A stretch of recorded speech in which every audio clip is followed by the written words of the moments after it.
I'm excited. Hi, Hi. Okay, I'm gonna give some people some time. Do we want to Instagram? Let everyone know we're live. hi, y'all. Yes. I'm Also, this very is excited. this is my first time hosting a live show, guys. So Yay! Amazing. I'm gonna try. I'm trying. You got this. You got this. I definitely loved rewatching the first season, and I'm very excited because we all have differing opinions on the books, Yes. the show. So this is going to be like a good mixed bag and a lot to discuss. Because this is the first time I fully rewatched the first season. I went back and I've watched episodes, but not the entire first season, especially not since I've watched season 2. Like, so I was like, ooh, there's a lot to discuss. I was taking notes. Oh, you have notes? Oh yeah, I have notes because I was like, oh, I forgot about like orchestral Ariana Grande and orchestral Billie Eilish, the costumes, I love favorite the scenes, music. certain quotes. I was like, I was living. Yeah, this was my first time rewatching it since it aired. So, Oh my it was gosh. fun to rewatch it. Do we want to go around and say maybe what we rated the book when we read it, and then what we're rating the season, like 1 through 5? Yes. Okay. Yeah, let's do that. Okay. You can start, say. Okay, so I DNF'd the first book. Daphne was just getting on my nerves. She was being Daphne. But I did really like the show. I think it was kind of cringe at times. But I did really love it.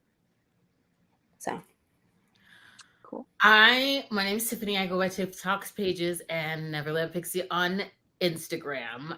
I rated the book. I believe I rated the book 4 stars the first time I read it. And then I loved the first season. I just got pummeled with like cinematography and the costuming and the glamour. And I felt like overall by the end, and it was like Christmas time, like I was living. I was also coming off of the hills of a Bridgerton's like binge with like the romance book squad at the time. So I was just like seeped in all things Bridgerton at the time. And I absolutely adored the first season. I liked the creative liberties that they took, and I felt like it was like overall like inspired by it, and it felt kind of like true to characterization. So I had a good time all around the first time around. And I rated the book 4 stars. I had like a couple issues, but it was like the first book, and I was pretty much reading them back to back and running through them too. I don't think I had a lot of time to like breathe. Like we would read a couple books and discuss them and then continue on. So I read them fairly quickly. I don't remember the specific rating. I read all of them I did like a Bridgerton marathon video where I vlogged every single one. It was exhausting. I think I gave it 2 stars. It's one of my least favorites in the series. Preface saying the Bridgerton book series is not my favorite thing ever, not gonna lie. There are very few books that I actually like in that series. But I'm one of those people that prefers the show to the books. I actually have a lot of fun watching the show. I don't rewatch season 1 often because I am not a Daphne and Simon fan. I'm even in like cinematography form, like even in a TV show form, I'm just not. And like say I found myself, I told, because we were voice noting each other, I go, I'm kind of cringing. I didn't find myself cringing as much, I don't think, like in the other times, but I think because of certain things that I'm like more well-versed in certain things now that I'm like, I don't like how he said that, or I don't like that line. So I don't know what I would rate the show, but like I have fun watching it. I think it's a beautiful thing to watch. Like I love the costumes, like Tiffany said. I love certain things that they changed from the books that I don't mind that they changed at all. I love how they changed certain things about it, but I still felt like it felt true to the world that Julia Quinn created, which I can appreciate. So yeah, so I'm the same with Tiffany. I read Bridgerton like back to back. We read the same read along. When I first read the Duke and I gave it 1 star because Daphne, oh my god, she could catch these hands. I can't stand her. Like literally, she's so angry. But with the show, and this could also be like the time period as well, because this was around the pandemic, and I feel like romance booktube was popping off. There were live shows and read-alongs, and everything was going on around Bridgerton, and people who weren't even reading romance were like talking about it.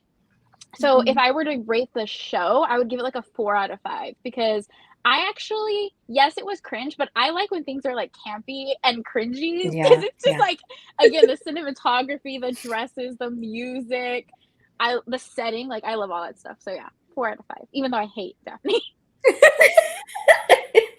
I agree with that rating. This is my first experience kind of side-eye her a little bit in the show while also understanding where she was coming from. Because I was like, a bit self-righteous. I didn't see it that way the first time I saw the show. So I know like the first episode, because I was like taking notes. I'm like, I cannot wait to ask about like what everyone's favorite scenes were, like dialogue, costumes. Because one thing, because I'm anticipating season 3, I was looking at everything. I was really paying attention to Penelope, who looks so young. And why was she only able to wear pink at home? I love her pink dresses in this one. She looks so young. And I liked the female friendships on here. I love her friendship with Eloise. I love Lady Danbury and like Violet scenes. Like I loved that. Like the first episode, I was like, okay, we're back. We're back. Yeah. I did not realize how hard Anthony was cock blocking. I forgot about that. I was like, he's really blocking them. I was like, shook. I forgot about that. Yeah, he was getting on my nerves. I was like, can we let Daphne live a little bit? Like, let's just let her, Yeah. But I get it. It was funny though. They didn't really do Anthony's character justice in the first season, because what is her name? Sienna. Yeah, Sienna. That whole plot line, I'm like, who is this woman? Why should I care about her? Like, because this doesn't matter in the end. Yeah, this doesn't matter in the end. She doesn't matter. She simply does not exist in the books, if I remember correctly. So I'm like, I hate this plot line.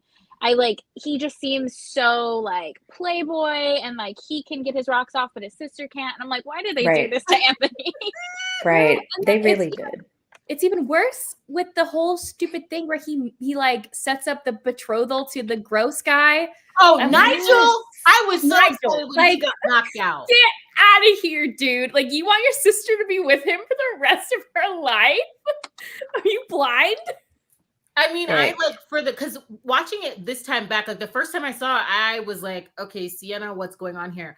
But now just watching it for the show purposes, knowing what they were going to do, like it makes sense. Because by the end of this first season, he's vowed against love. Like I get why he's like now ready, and I'm going to like treat this as duty and honoring nothing else. And then in his book, there's like one scene, like they took that one scene where Kate's hiding in the library and he's having a moment with an opera singer. They took that and made a whole character out of it, because that's what they took from the book. So I mean, I was like less upset about it in this one, except for like the back and forth. But he just he was so unlikable to me for this. I was just like, calm your chops. Every time calm your chops. Okay? I was just like, please chill. So bad. Anthony. Yeah, he was. But, I mean, he redeems himself a little bit in season 2, and I love that actor. I don't know if you guys have watched that other show he's in with Matt Bomer or something like that, like Fellow Passengers. Oh yeah, Clips. I love that show. It looks so good. I need to watch it. It's wild. That show is wild. Well, yeah, I agree with you. I think like the first time I watched it, and I hadn't read the second book, but I remember people being really upset about Anthony and Sienna's storyline, because they were like, it looks like he's seriously in love with her and he's like heartbroken, and it was throwing people off. But I like it. On my second rewatch, I liked it because I like how, like you said, how it goes into the second season and we get to see this character development, and we do really get to see him have this epic romance and this epic story. But I do think that it just looked really bad the way he was like writing Daphne, and then he's doing his thing. It was not a good look, and it definitely hurt his character. But it just seemed like they like to do that. Like Penelope doesn't look too good going into her season. Colin, I don't know. I guess they just like to kind of do that, to let you see the character development and growth, but maybe there's a different way they can do it. Yeah. And also, so here's the thing. It's sad, but I am a little bit more lenient on the guys' faults in the show, because I'm thinking about like the time period almost. Because I'm like, he would act like that in a Regency time period. Like usually everything was arranged marriages. They weren't marrying for love. They were marrying dependent on their title or how much money they had. So I'm like, it's just how they acted. So I'm kind of a little bit more forgiving on Anthony in season 1, even though he was a little bit of a jerk. He was, but it was funny. Like, I was just like, I thought it was comedic. Like, I was just like, this is ridiculous. And he kept fumbling the bag. And I like how this time around, I was more appreciative of Sienna and the modiste. Like, there was a moment between them and Will's character, because I know he's going to play a bigger role in season 3.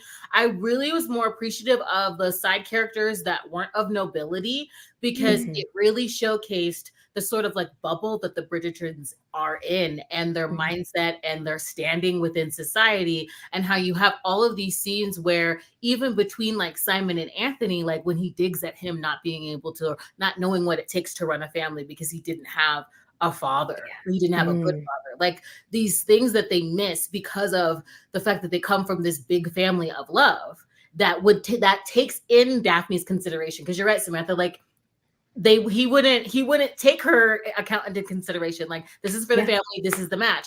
But to come from a family like that, I think Marina has a line that I love where she's like, are you so unworldly that you think that like, he would just listen to you? Like, your husband has to sign it.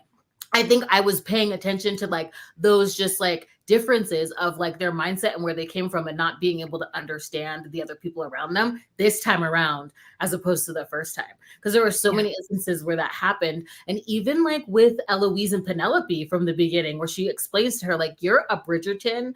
I'm not. I'm a Featherington. I have to like take this seriously. And you get to think about something else or like scoff at this, but I have to take this seriously. Like, I loved all of those like moments that happened. I was like, okay, where I was kind of looking at the Bridgertons a little bit differently than I did the first time, because I was just fangirling. Like, I mean, the show is absolutely stunning. The wigonometry in the show, God, it's beautiful. Just the hair. That girl's hair. What is her name? The blonde girl that we all hate. What is her name? Cressida Snap. Yes. And that's every time. I mean, she was hard to hate, because I'm like, why she gotta be done? Mama done. Her done. Every single time. Have you all seen there's this I love watching like competition shows on Netflix, and there's a makeup one where one of the episodes is them going to the set of Bridgerton and like learning how to do Bridgerton makeup. I love that show. So it's called Glow Up, I think. Yeah. Okay.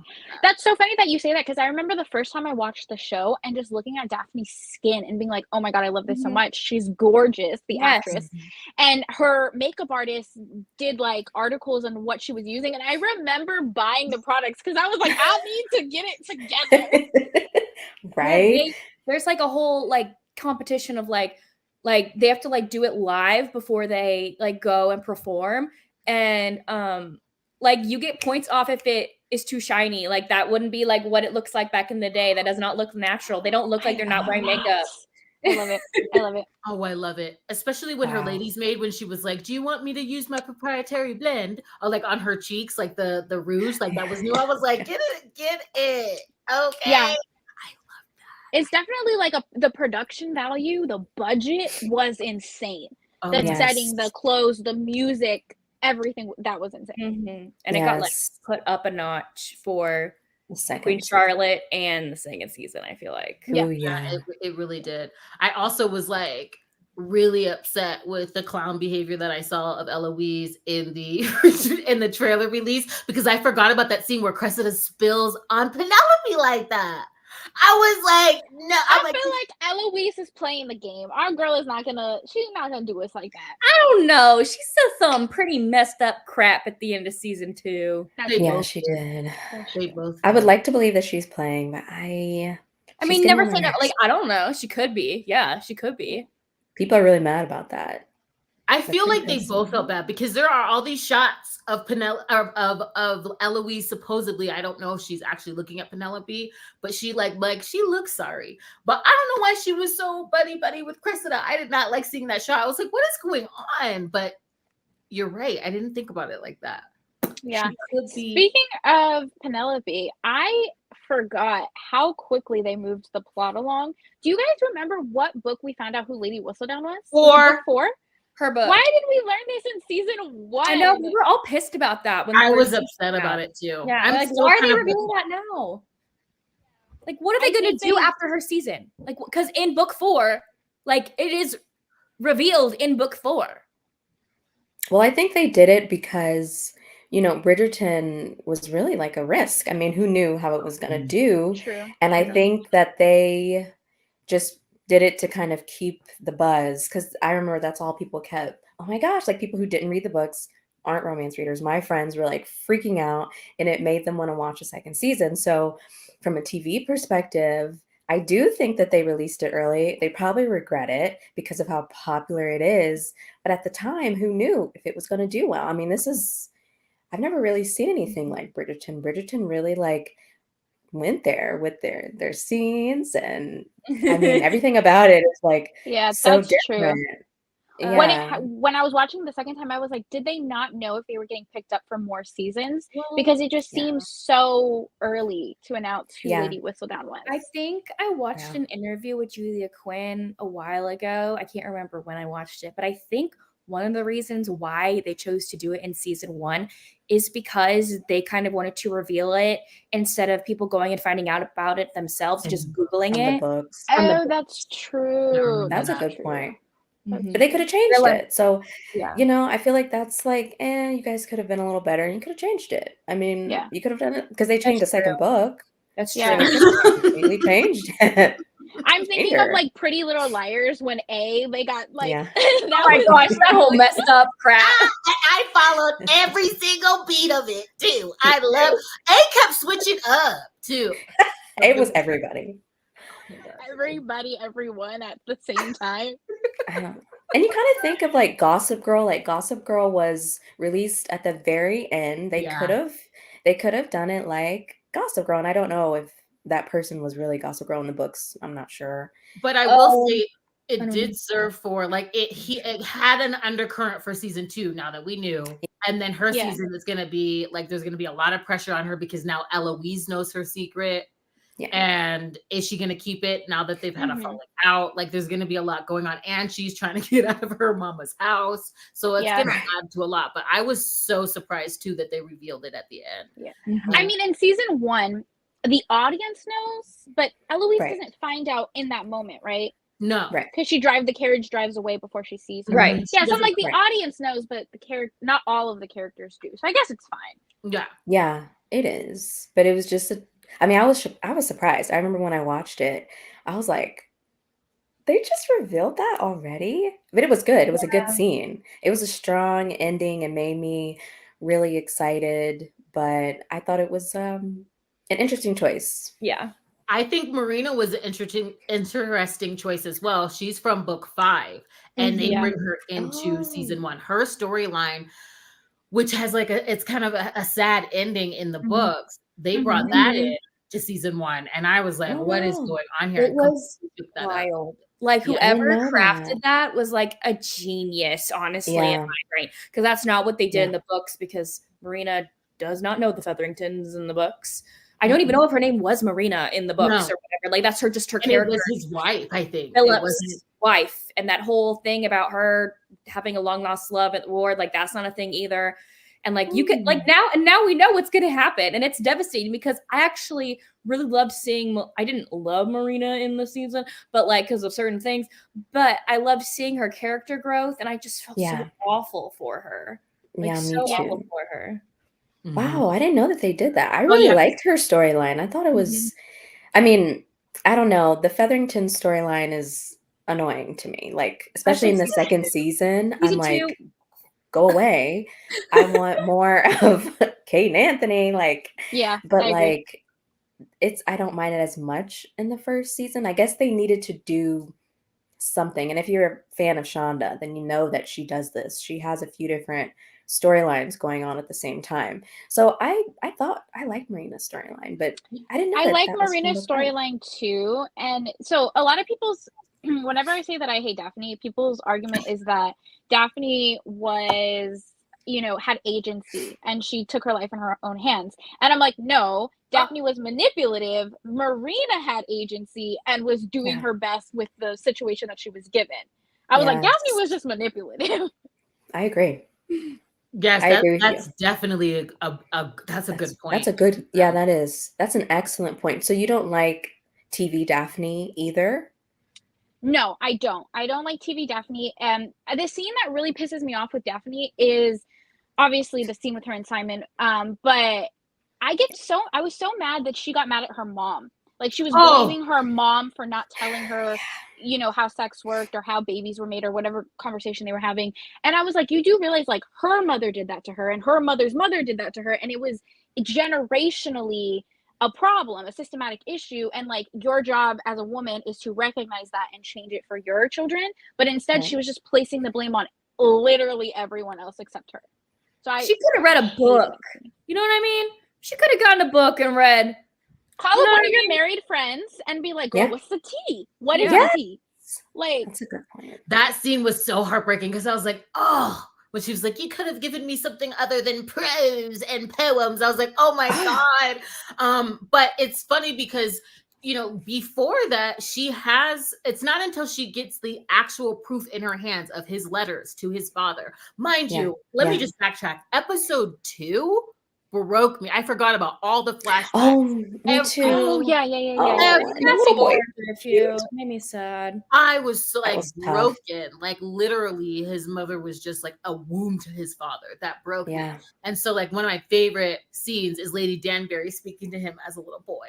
So we see that, but it's not until like Daphne actually gets those letters. But like, what was it? The headmistress of the home told her about his backstory. Like, there are a lot of things about Daphne where I think they were both wrong in that situation, but what she did, it's so funny. Like in the same scene where she's like, if you love someone, you don't test or trick them. Well, she tested and she tricked him. Exactly. And then in the same scene, spun it around, gaslighted and put it on him because she felt betrayed, because she was betrayed.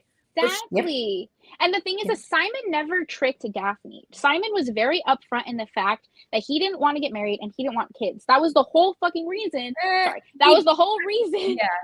That his wording was purposeful, though. I do feel like it was. He was very He was being manipulative because he knew she knew nothing about that. He said he didn't know. Like he was like, I mean, it was a betrayal. They were both wrong, but so was she, and she's very self-righteous even after what she did. And gaslights him and throws it on him, and then is like self-righteous about to justify. So she uses his betrayal because he did betray her in a way. He did betray her to justify what she did, and then she's self-righteous about it, and they're at this impasse. And I didn't realize how quick that scene was. I'm like, oh wow, she is just throwing it on him because she felt betrayed. It's okay that she did this, and she felt self-righteous about it. And I couldn't like unsee that. And then thinking of the times too, I'm wrestling and being challenged as a viewer, because I was kind of giving Anthony a pass too, because of the times. I'm like, she is still running off of just a lack of information. Like even after she hears of his vow, she doesn't understand the full scope of what that vow meant, because she can't fathom with the background that she has what his childhood could have been like until she sees those letters. So it's like she doesn't even realize that she forwent his consent. And what she took for, she doesn't like ever have to like atone for that. It's like, it's a thing that he really has to like bend on. Like now I'm willing to buy into this marriage, and now I'm willing to have children. Like he's got to bend to compromise, but like she never has to like reconcile with that because of the times. Is that, is that a thing? She still feels self-righteous. And it's like, even after they have like a little bit of communication, she still doesn't know the full scope of like his vow and why until like she sees it for herself. Like she could have asked Danbury, like give her the tea. Like when she finally goes to Rose and she's like, tell me how it works. I'm like, I would have been chopping up with my lady's maid from the beginning. Yeah, exactly. And the reason I don't feel like Simon betrayed her is I understand he said he couldn't have kids, which is different than saying I don't want kids. But to me, I don't think Daphne was owed any of his trauma. He had no intention of marrying her from the beginning, and it's not fair for him to have to relive this traumatic experience. He don't know her. He doesn't want to marry her. That's This true. man literally said, "I would rather die in a duel than marry you." Than marry you. So, like, and he told her there's gonna be no children in this marriage. And she was backed into a corner and made the decision. So I was like, "Woo, girl!" But she wanted to. She was backed in, but she wanted to marry him. Yeah, she had that prince. True. I forgot about the prince. I would have been like, "Sorry, Simon. I gotta bye, Simon." Oh, okay. I was like, and I think I wrote down, I was laughing because I was like, Lady Whistledown was messy in those papers. Getting the prince and the duke. The duke's not gonna let that slide. I'm like, Penelope, like, fall back. She was so messy in those papers. I love she that was. thing. She was. She's ruthless. She's funny. She's hilarious. Really liked the prince as an addition because in the book, Daphne isn't like this diamond of the season. No. Like she's really struggling actually to get any attention because her brothers are so protective. So it made the romance feel a little more high stakes that she was this diamond of the season. She did have, the prince as a suitor.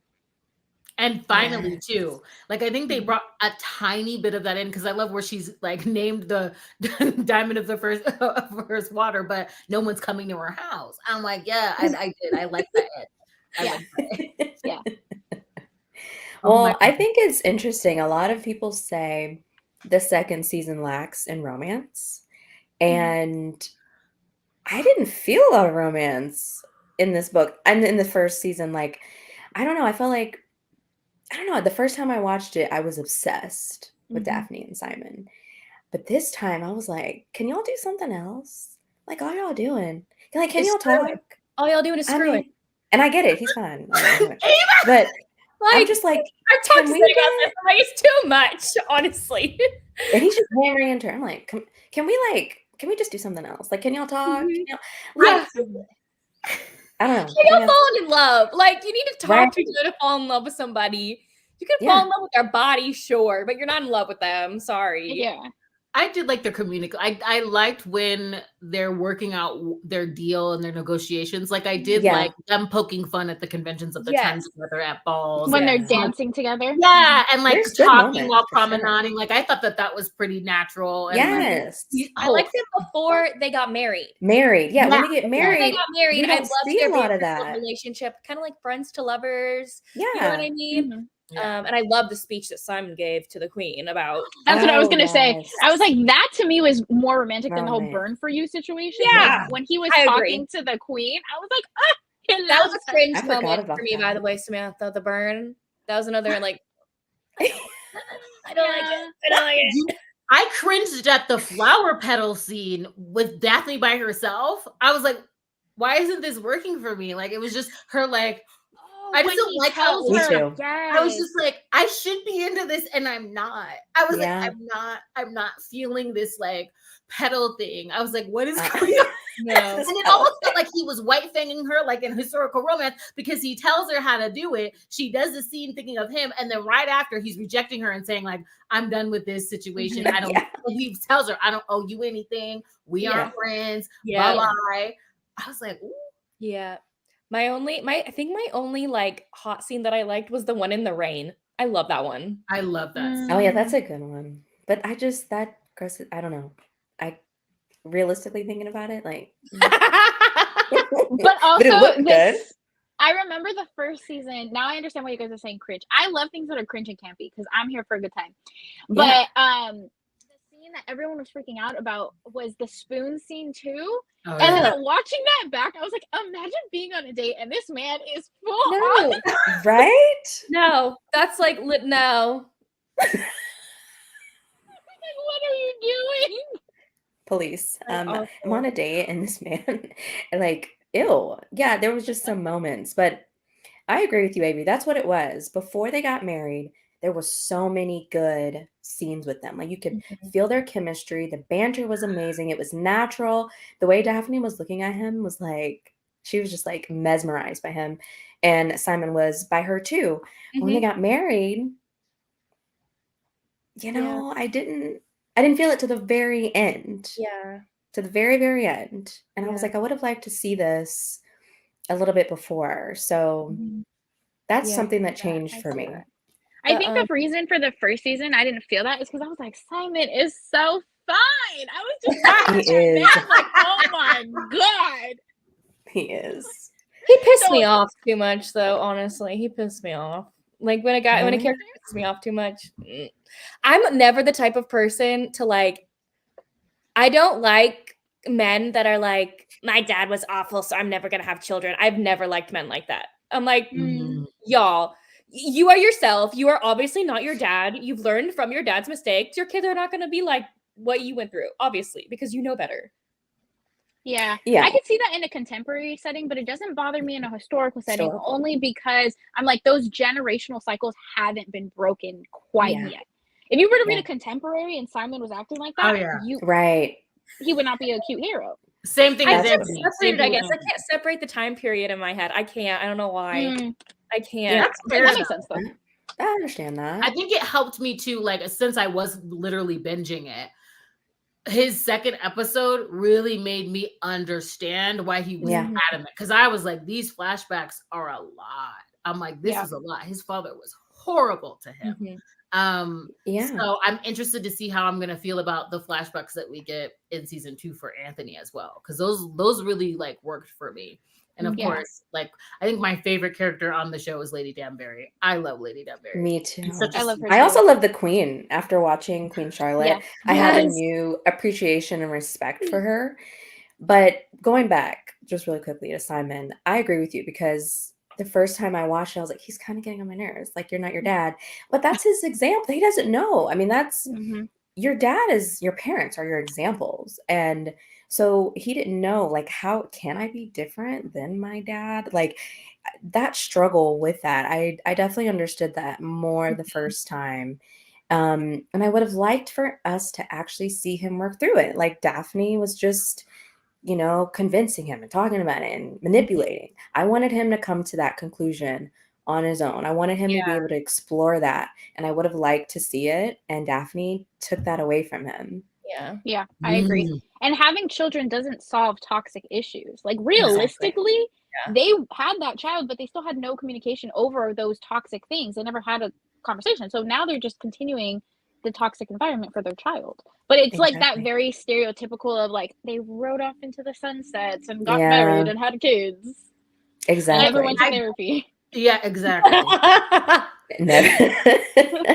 Exactly. And we don't get to see them, because in the second season or the third season, we will get to see Kate and Anthony. Like that's what they've said.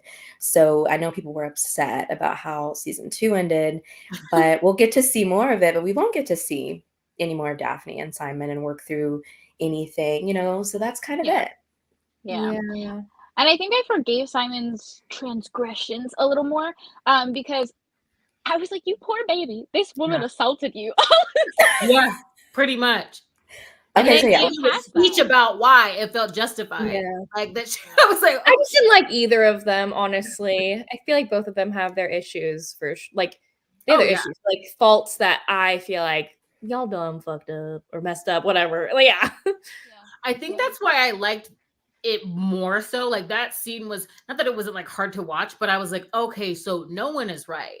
I think I would have like leaned more on like for or against the first time I watched it.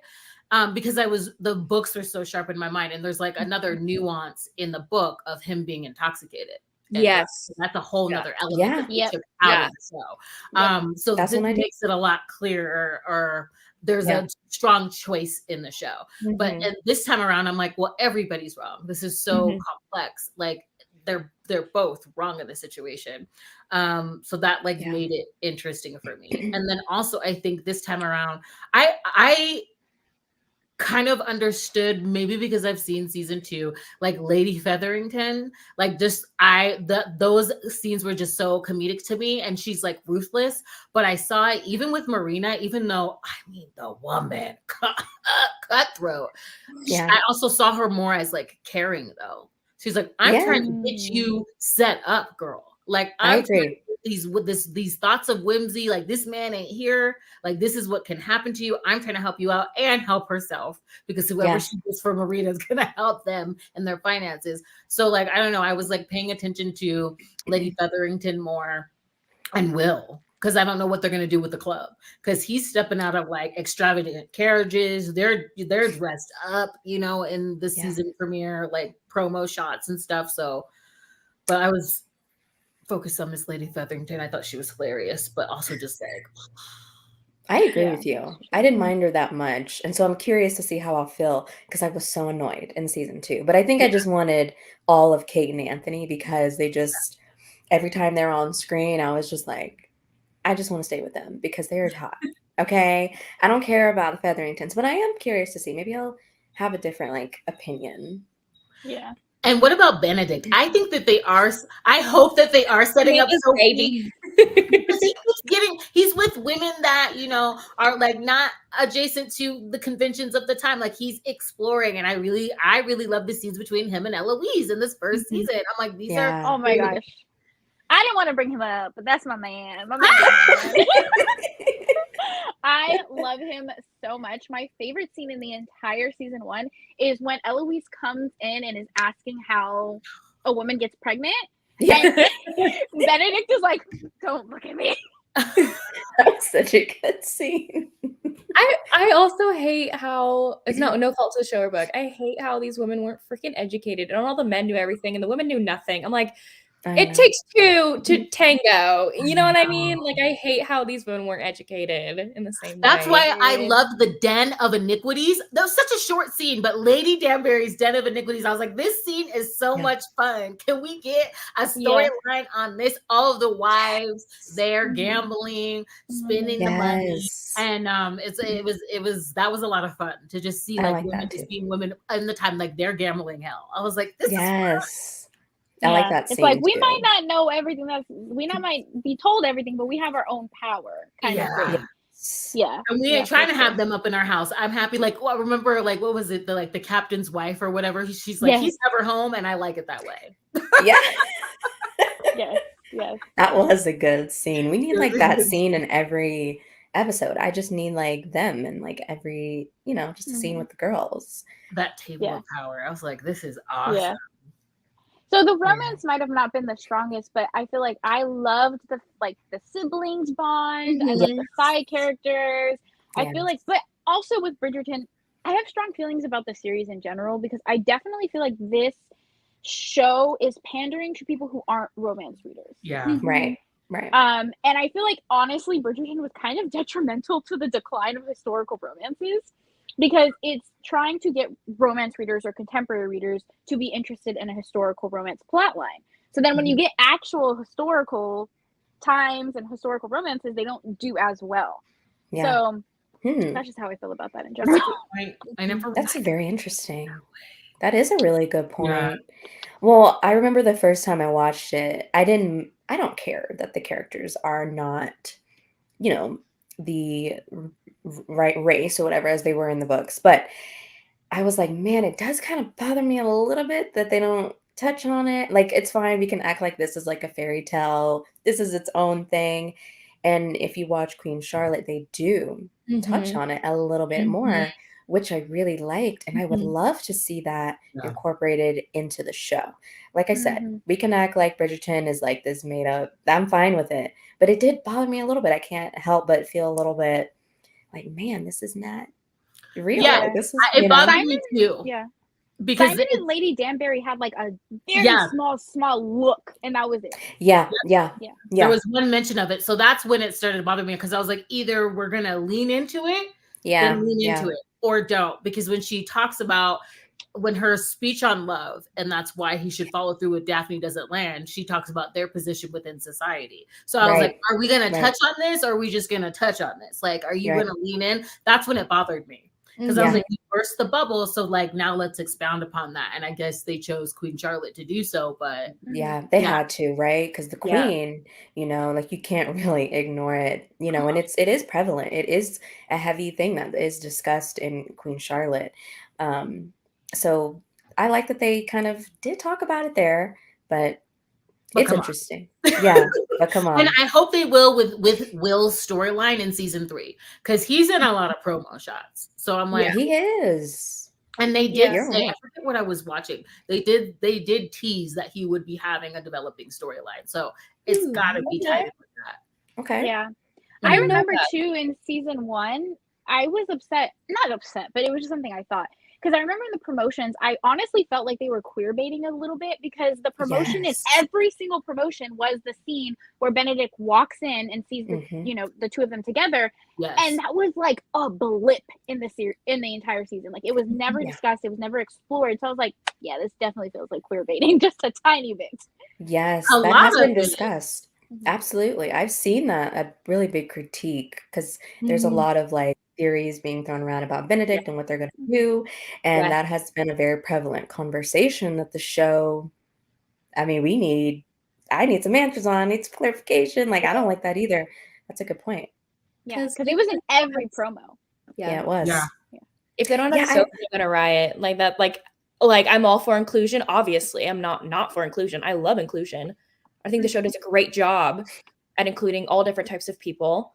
Yeah. But you can't get rid of You cannot get rid of Sophie, dude. No, they think better they not. And will. I'm hoping that they're gearing up for her because I've noticed, which is like, it's unfortunate because at that party, I mean, he could have been with more than just the modiste and Homeboy's wife. You know what I mean? Right. True. They didn't have to bait. They could Right. they could have landed. It was a party. But I'm thinking because of his relationship in like season 2, we see him with like a certain widow in some of the promo shots for season 3, that they're Yeah. gearing up for him to be okay with Yes. dating or seeing or having like trysts and dalliances with women that aren't a part of the ton or that aren't like bound by the conventions of it, and they usher in Sophie. I really hope they don't write her out either because I love her character. She was what, a lady's maid? Was she a lady's maid? I mean, they could introduce her very subtly, like a throwaway. Like, imagine in season 3, they're just like, "Oh, this is Sophie," and I'm like, and it would be more to say she's like the lady's maid of like the widow that he's having a dalliance with too. That would be nice. That would be. I've cool. seen some good theories and some good predictions. Yeah. I don't know if you guys have on TikTok, but they're I very don't think interesting. so. Yeah, I've seen some good theories and predictions, so we'll see. And I've seen some like actresses thrown around that they think could be Sophie. Ooh, that's So, interesting. I mean, come Yeah. on. I just want that it's just primed for it. They've spent so much screen time on Benedict. I cannot wait. I I can't wait either. I cannot wait. Like, come on, we need a Cinderella. Come on. I love him. I get that we didn't get his season in season 3 because they announced Lady Whistledown so early. yeah. Penelope does Yeah. need to have her storyline advanced, so that Yeah. makes sense. I just can't stand Colin or Penelope. So I just think that they're gonna pick Elo. When are they gonna put Benedict's story in? Because it feels like they're gearing up to have Penelope and Colin season, and then Eloise. Eloise is next to come out. It feels like that's what they're gonna do. And I don't even know. Is it gonna be with Sir Philip? Who knows? But back to If what it's Ava was not. saying, if it is, that was masterful for them to just usher in the Marina plot, so we knew. Going forward, when she does end up somehow making their way to Sir Philip, which I also think that too, we haven't got to season 2, but there's a moment where they go back to visit Marina. It's like they keep bringing it back. So I really feel like Eloise is going to be next. Yeah. Or they might, I hope they don't shrink down Benedict's book and just make it a like background storyline. I don't think 3 and 4. Oh my gosh. Might do Well, I that. hope they don't do that. I don't think so. They might. I don't think so. I hope I'm gonna have to send you guys the predictions that I've seen. Okay, yeah, send it to us. They're good. They're good. I mean, it is a. Oh, sorry, go ahead. Go ahead. No. I was just gonna say that, like, a few of my friends who don't know anything about Bridgerton, they're like, I love Eloise and I'm just gonna call him a Paperboy, whatever the Paperboy's name is. Sorry. And they're like, oh, they're gonna be together Endgame. I go, no, they are not, my dude. Like, no. And she's like, I'm gonna be so upset. I'm gonna cry so hard if they're not Endgame. And go, try to burst your bubble, but no. Tiffany is dying. Tiffany. You herself. She muted herself. Oh my god. Is she crying? Wait. Is she okay? Did I like break her? Paperboy. Oh my god. gosh. Yeah, she lost it at the Paperboy. I'm sorry, no, because I had friends that were like, I love him with that little newsie, and I'm like, he's not a newsie. Little news. Stop it. That storyline came out of nowhere. I was It's like, so what dumb. are you doing? So dumb. I know we're talking about Oh, season 2. man. I hate that plot line in season 2. I hate it. It's there. Well, we're gonna get to season 2. There are so many. Oh, I can't wait for Forgot about season that. But there 2. are people who haven't read the books that are like, oh, she's gonna get back with him. I'm like, No. Even if you've read the books at this point, it don't matter. They're like, we don't care That's what you true. read. You don't know what's gonna happen. that is true. That's true. That's true. That's true. And to be fair, like the fans had every right to be a little bit upset because they did follow the book for the most part of season 1, and then they like threw it out the water in what, like the second episode by season 2. You were like, I remember oh. the moment I realized, and I was like, crap, Yeah. I already started recapping the show. And I was like, I have thoughts. And they weren't like, they were a little sassy, but they were true. I was like, I knew as soon as I knew the moment they started veering off, I was like, okay. Yeah. So, these are inspired by now, and that's fine, which is also why I like that we're just rewatching the show, because I'm having a different experience just watching the show for what the show is and not bringing the books into it. Because I'm like, okay, I'm seeing things like a lot differently. I think, honestly, I'm used to it at this point because, especially with TV, not so much movies, but especially with TV adaptations, it's so rare that they follow the book point to point. Pretty Little Liars didn't, Gossip Girl didn't. The other day, I watched a series from The One by John Mars. They made it into a TV series, completely different storyline. So it's like, for something, the transition into TV docuseries or whatever, not docuseries, but TV adaptions, they veer off the storyline a little bit. Yeah. Girl, I gotta watch The One. Thank you for that. Girl, yes, so you different. Do. Yeah, so it's different. so different than the book, but it's still a very entertaining show. I need to watch it. I was just so thrown off at how different it was. Like, I know. Because it's such a good book. I think it really would have been. Characters aren't even in the show. But yeah, you're right. You're right. And like, there's this show that I love that if you guys like Bridgerton, you should watch The Buccaneers on Apple TV. I am obsessed. I try to get everybody to watch it. But that, I haven't read the books, but it is based on a book series. And I have heard people say that it's different. So I don't know. I don't mind that it's different. I just think I understand why people were thrown off a little bit by season 2, just because the first season did kind of, follow it, kind of loosely for the most part. So I get it. You know what really bothered me? Because what really bothered me about season 2 is that it felt like I felt like the writer's room got shaken up. I don't like feeling like when I'm watching a show that the writer's room changed. I shouldn't feel like I know that the makeup of the writer's room changed. It felt like that to me. It felt like they didn't even know where the seams were touching or where things were going on. It didn't feel polished. It bothered me. It felt like Little Paperboy. Where was that going? And even the Featherington storyline, it just spiraled into this thing that I don't mind when a TV show isn't just like the book. I like to see, in fact, I enjoy seeing creative liberties taken and the true characterization or the core of whatever the source material is expressed in a different way. And I don't feel like they did that with season 2. So my call was cool, then do it better.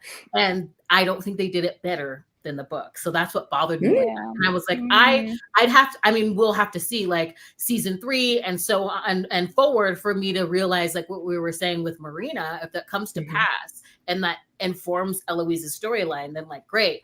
But it just felt like they were spiraling and I could see the seams of that and it didn't feel cohesive. It wasn't better than the books. I wasn't entertained. It felt choppy too. Even with the storylines, I kept wanting to stay with our couple. I felt like we were diverting our attention every which way. I have so many thoughts about season 2.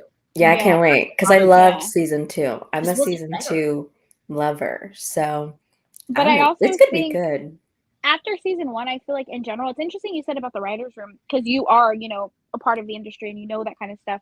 I feel like they did make weird choices after season 1, even just the marketing of it. Okay, so like we got a TV Yeah. adaptation book for book season 1. We did not get a TV adaptation for season 2. Yeah. And then Mhm. season 3 is being split up into 2 different release dates, and they're having the oddest marketing with like their collabs. They're collabing with Yes. coffee creamer brands. And I'm like, Huh? coffee What creamer, is don't you happening? guys drink tea? I have not seen that. I I did know. see. I saw him. I looked him up, girl. After you mentioned it, I looked it up, and I saw did the rug. I saw That's the a rug. really good point. I agree with you. Something did happen. I don't know if like, well, and let me go back a little bit because Samantha, you made a good point earlier about how you think Bridgerton affected historical romance. I think in general it affected romance in general because this first season was so steam heavy. Like it was kind of like a stereotype of what people think romance is. And now we see that a lot in the books now. And so Bridgerton did something very interesting in general to Mhm. TV, to the romance industry. Bridgerton took off. And so in season 2, we didn't see so much of that. You know, like it wasn't super heavy on the steam, and that wasn't the huge point of the show anymore. It just changed. The vibe of the show changed in general. A lot of things changed. So that's like connecting both of y'all's points. It's like a really good point. I agree with you. I could definitely see like a big shift after the first season. Oh, for sure, because after the first season is also when they did all of the cover changes of Yeah. Bridgerton, where it was the Mhm. character with their head was kind of like cut off. It was Yes. a very like contemporary women's fiction type of cover. And Yeah. then literally after that, every historical looked like that. Every Yes. contemporary looked like that. And it started shifting back into like illustrated covers. We didn't get the glitch covers. It was cringe to have, you know, a couple making out on the cover. Oh, wow. Historicals aren't Yeah. even sold in Target at all. Like Yeah. not at all. They took them out of Target, Walmart. Yeah. And this was like during the pandemic. So this was like, you Mhm. know, I just feel like things were a little bit different. I mean, and everybody was so obsessed. Like Bridgerton, everyone was like, Kim Kardashian was like talking about Bridgerton. I mean, it was all everyone was talking about. So it kind of seemed like it's possible that at first, before it blew up, maybe season 2 would have been different. But because of how it blew up, they were like, well, let's just take this book away and let's just do what we want to do. And Yeah. It really yeah, And they were so people who were talking about it loved the show, but they weren't picking up other historicals. They weren't picking up Beverly Jenkins or Lisa Kleypas. And it right, almost felt like, be happy with this adaptation that you got. Like, right. we don't need other adaptations. You guys already have a historical romance adaptation. It's Bridgerton. Versus historical romance readers are like, okay, now pick up Beverly Jenkins. Now pick up Lisa Right. Kleypas. But it's like, no, you already have Bridgerton. Yeah. Be happy with that. And then I was Mhm. also, after being displeased with the second season, I was upset because I was like, this is what the world thinks historical romance is. This is what y'all think it is. I was really upset. So I was like, I love Shondaland. I was really upset. Yeah. I was like, so this is what they think that historical romance is. Wow. That's why I was like, okay, when I realized while watching it, and I was doing like recap videos and stuff like that, and coming to the realization, I'm like, okay, now my hope is that they just do it better. Do it better than the books. Do it better than Julia Quinn. What's the spin? Yeah. And that's what they came up with.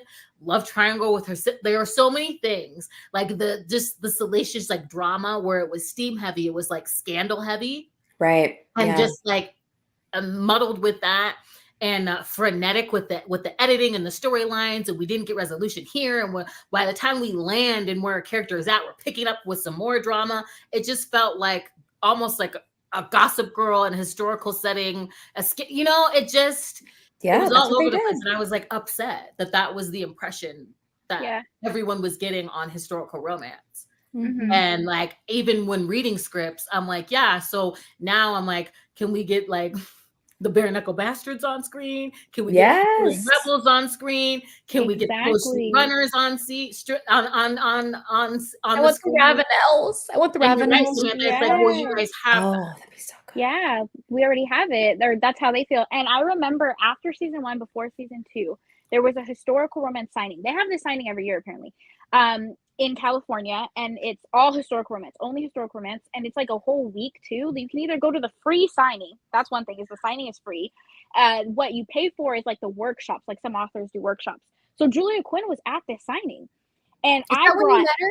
Is that when you I met met her there. Yeah. Yeah, I met her there. I Yeah. had brought every single book that she has ever written because I had her whole backlist, right? So obviously I had my book cart with me. And I remember going there. First of all, her line was tiny, maybe 5 people in front of me. And then second of all, me and Lacey had our book carts, or maybe we shared a book cart at that time. And everyone who was at the signing was like, "What is that? Oh, wow, you have a lot of books. You must really love historicals." And I'm like, isn't that what we're all here for? Yeah. And it wasn't. It was like nobody was in her line. And that was a moment where I was like, that's so interesting that they don't care that she wrote Bridgerton. They only care about the season, like the actual show.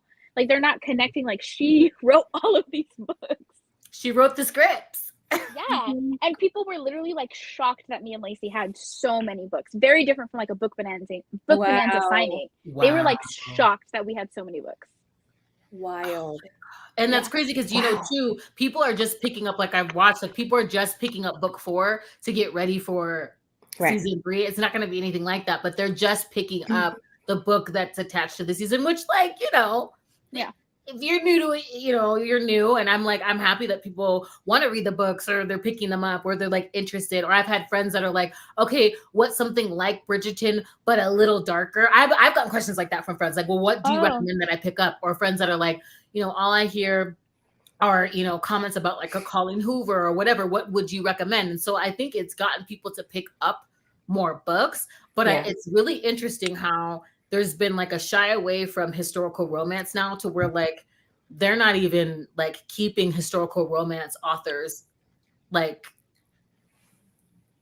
on their list for publishing anymore. And it's skewed to like contemporaries, a lot more steam, a lot, and the discrete covers. It's just a really weird like pendulum swing, and I'm wondering if it's going to swing back, because I'm like, since when did we not celebrate the clinch and the exactly. I think I want more swoon. Like I want people to see their swoon of romance in just general.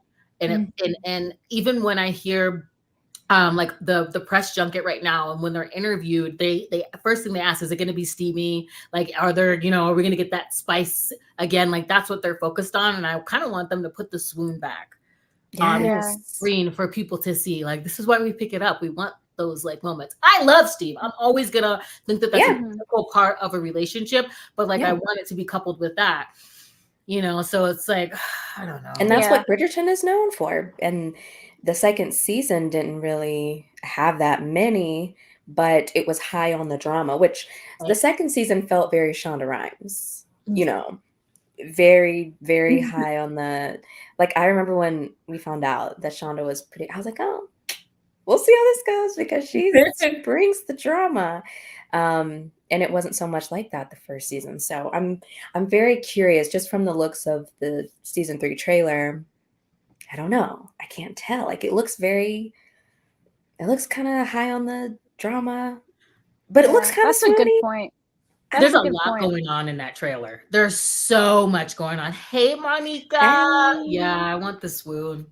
I really do. I want the romance. It's almost like we got like front stage, like global stage here. Make us look good. Make us happy. Right? Exactly. Definitely baited us with the promo for season 2. We thought we were going to get book stuff. They kind of like just gave us the small like the quick areas that related to the books to get us excited, to get our eyeballs, to get our, you know, investment in finances and time, and then went the other way. So I'm really interested. There was so much in that first trailer though, and we have another part 2. So I know.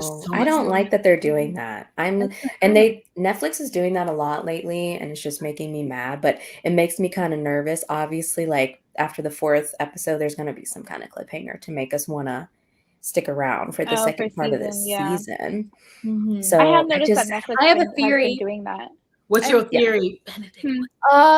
So I have a theory that quite possibly Eloise could be after this, and if it's Eloise, then who has to die? Oh yeah. Oh yeah. Oh, and she might have to I don't go know. for Colin to really accept. They might play that, Mhm. which is really sad. That's my theory. Girl, Damn. That's crazy. That's a good theory, though. that's a very good theory. Ooh. Yeah. Because You know who I'm talking about, Zay? No, but I'm like, you guys are like, this is good. Should I'm I like, say oh, it? Should I like? Do you want to I know? mean, it's just a theory. I do. But you could So, text me if you want. Should I not say it on live? I don't know. I mean, it's not really. Is it a spoiler in the books? Not a Because spoiler. it's already Okay, happened. I'll just say it. Say it. You can leave Say if you it. know, cover your ears. But in Eloise, so Eloise's book is about Marina. You know Marina from this past season, how she married Philip Crane. Mhm. Philip Crane is Eloise's love interest. And so Marina in the books. Wait, they could do that because I don't know if you guys know about the drama with the actress, but she is not like, she's not happy with how stuff happened. I on the heard show. it briefly, but her character does die. Yeah, Philip's So wife that dies, could and work. Eloise writes letters to him like a family friend, Mhm. and that's how their romance starts in the Yeah, books. and then at she least. goes out And there he's to a get single away dad. from. Yeah. Yeah, and he's a single dad. Monica. Mhm. Wait, wow, I didn't know that. Yeah. That's why I was like, they really are setting this up, and it's a really Yeah. sad ending. And then Yeah. when Colin goes to go meet her, like in season 2, I was like, what are we doing here? They bring it up again. He goes to go visit, and it's like, That's my theory, is that she gonna die. Which part? Like at the end of Of the season third part That's one. gonna season, be or the like the second cliffhanger. part? That's gonna be a cliffhanger. Possibly the cliffhanger. I don't know. I think it's gonna happen at some point because it's gonna happen if Eloise is gonna be with Philip. You know, I don't like. They better do TV Philip better because I absolutely despise him in the book. Really, that's a lot of people's favorite book. Yeah, that's all I hear. I don't like. Maybe again, I'm not giving grace to men in a different time period, but he like in the book he views his children as like the biggest nuisance in the entire world, and it pisses me off to no end. He's like he marries. I don't want to spoil it, but he marries Eloise because like he's like, oh, finally someone to take care of my children, so I don't have to think about them ever again. Yeah. I see. wow. I didn't think of it like that. I thought of it more he was just overwhelmed and he was grieving and he didn't know how to be like a father. No? Okay. Well, you can think that. The way that I saw it is like, I don't care about them. Like Because he's out doing his experiments. He's out in that greenhouse, right? He'd rather care about his work than his children, which pisses me off. She's so passionate about this. Yeah, it pisses me off. Sorry. Well, that No, doesn't you're good, sound you're like good. the Eloise from the show. Like, I don't see Eloise like taking care of children. This Eloise in the show. Yeah, the Eloise's character in the books is different than the show. I like to say that I feel like show Eloise is more so like book Hyacinth. Yes, thank you. Yeah. Say it again. Thank you. That is what I was feeling. That's what I was feeling. I love Hyacinth's book. That's exactly how I felt.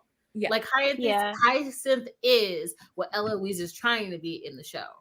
Yeah, I agree. Have you all Less, seen the like, actress? She just does it. It's not like there's not all this like questioning and like orating and like it's just she is.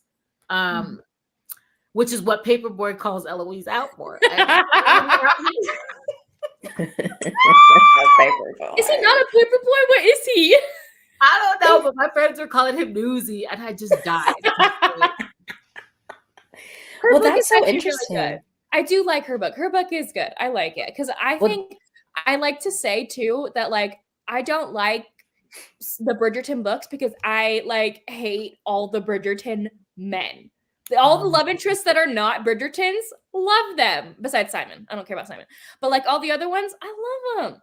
No, Ned Phillip. Never mind. You don't like Phillip. No, you don't like. It's just Hyacinth's love interest that I like, honestly, then. Yeah, I love Hyacinth. Well, have you guys seen the actress who's going to play Hyacinth? Oh, wait, no, I like Michael. Sorry, too. I forgot about Michael. I haven't. I noticed Francesca is in the promo a lot, and she looks grown up. Wait, no. Sorry, I meant Francesca. Yeah, and she's at the piano a lot. I was like, what's going on? Girl, her face looks so flawless. I thought she was AI in that promo. Me too. She looks stunning. There's theories on her on TikTok a lot about how she's going to find and get married to her first husband as a background point in this season. Because they can't have her have her first marriage and then the second marriage all in her all in Oh, one okay. That Oh, makes sense.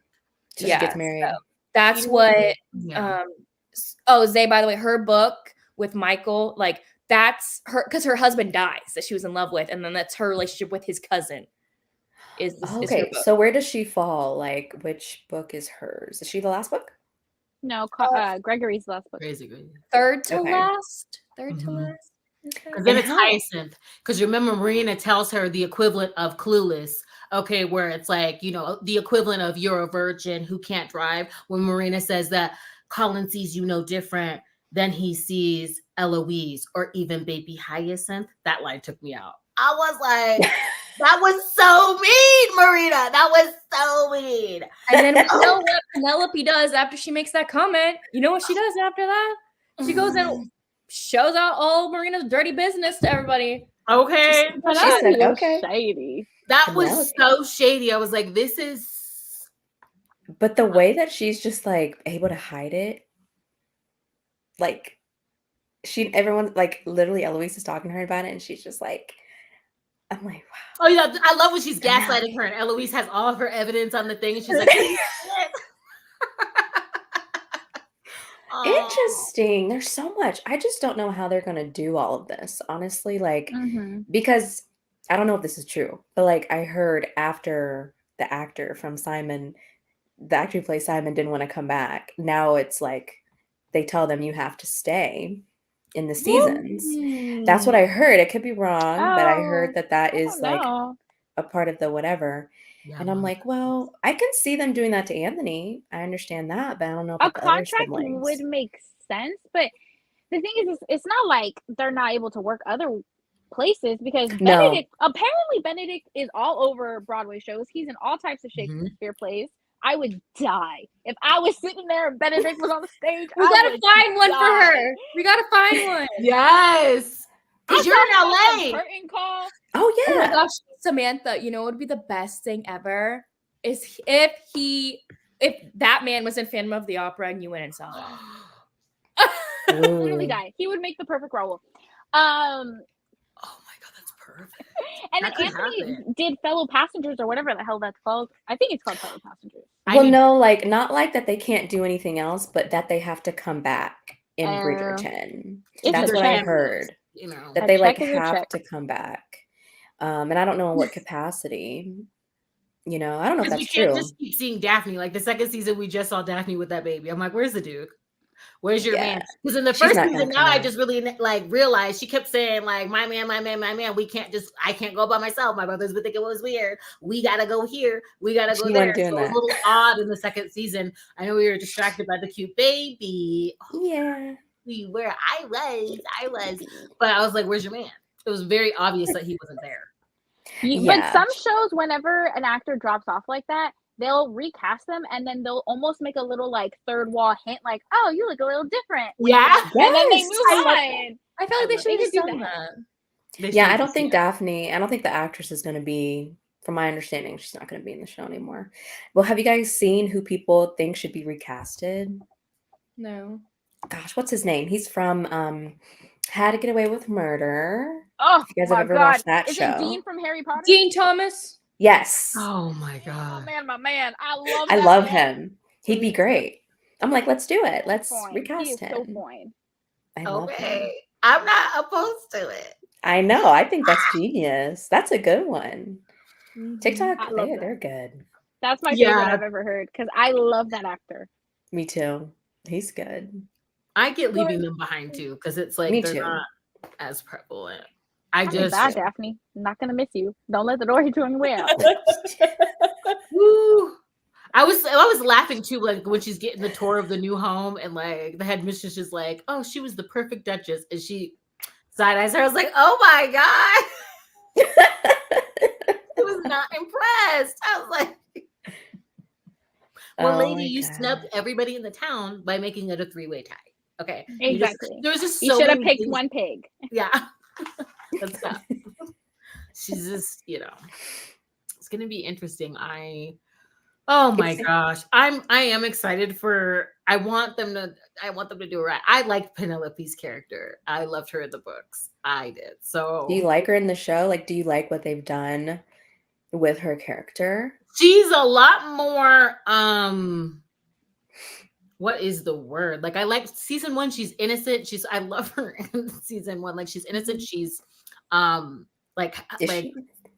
she is. In the beginning, she is. Like, I mean, Yeah, in the beginning. meaning like she innocence and like what she knows. She's kind of in the dark. Yeah, she other is. women. She's like happy that Marina's there. She's like trying to help her out. And she's willing to like help out. She also like advocates on Colin's behalf because it isn't right what her mom and like Absolutely. Marina are doing. So like, yeah, I really like, and she's really quick to like tell Eloise like, hey, she's pretty like vocal, and I do. Yeah, she is. Character, and I feel her plight. Like, I felt for her in season 1. In season 2, things do change, and she's willing to be a lot more ruthless and kind of, you know.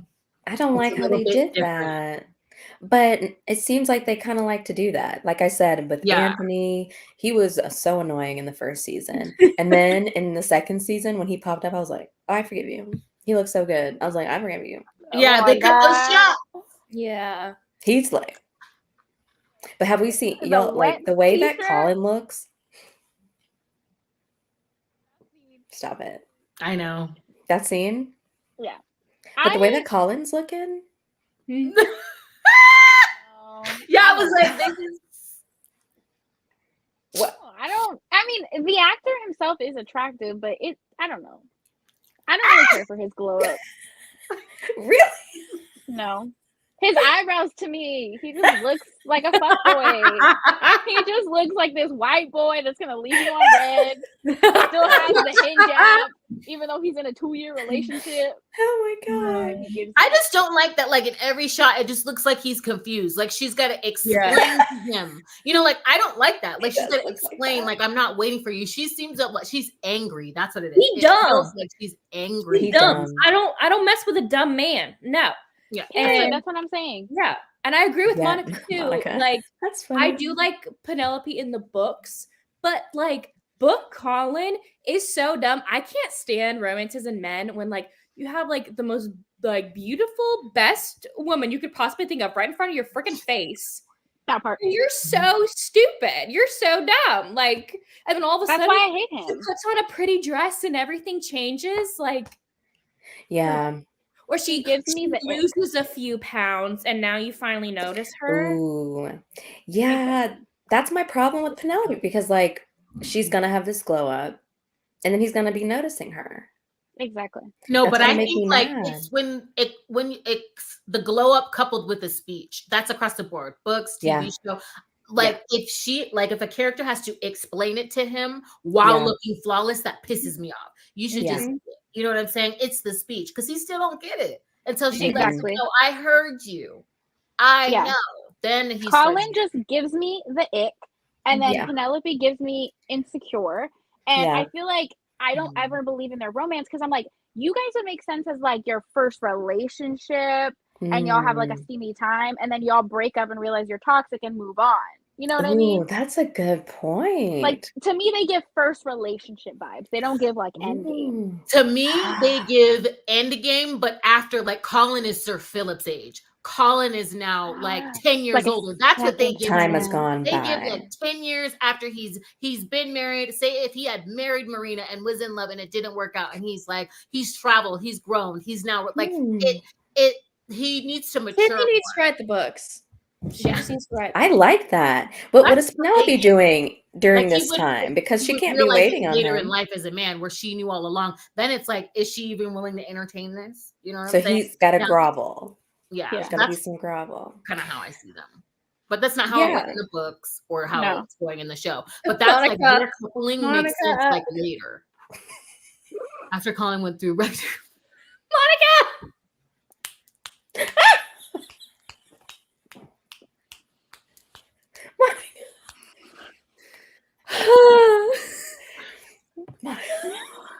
Okay, that wraps up all we feel about Colin right now. Right? That's a good note to end on. I think so too, y'all. Yes. I don't think we can do better than that. No, we cannot. No. Okay, whose channel are we gonna have the live show on for season 2? I believe it's on my channel on Okay. the 14th, Let me see. same time. Let me check. Is it 14th? I think so. I don't know. Oh, no. Okay. That's a Tuesday. It's actually going to be on the 11th at 2:00. We see that, Monica. He's so funny in all the other books other than his. Yeah, May 11th on your channel. Samantha, are you going to be on the live for the last one? Because that's your birthday. No, I'm not. I'm not Okay. going to lie for the last one. Okay. But we can move it because I want all of us to be there and discuss it. I It's mean, up to you, I though. might be on the live. I don't even celebrate my birthday like that, so I might be on the Well, live. we can celebrate it and talk about Bridgerton and you. Oh, that'd be fun.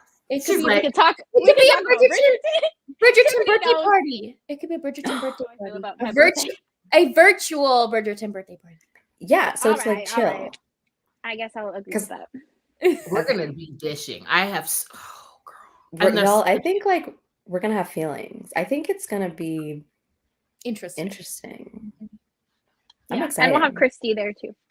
Oh, I Yes, know. we missed I her in cannot this wait one. to hear Christy's thoughts. Season 2, it's gonna be Especially on wild. I think we're season gonna 2. have a. Oh God, season 2 is so messy. It's I so think it's very messy. polarizing. Fair warning, I have They're a gonna lot of have a opinions about season 2.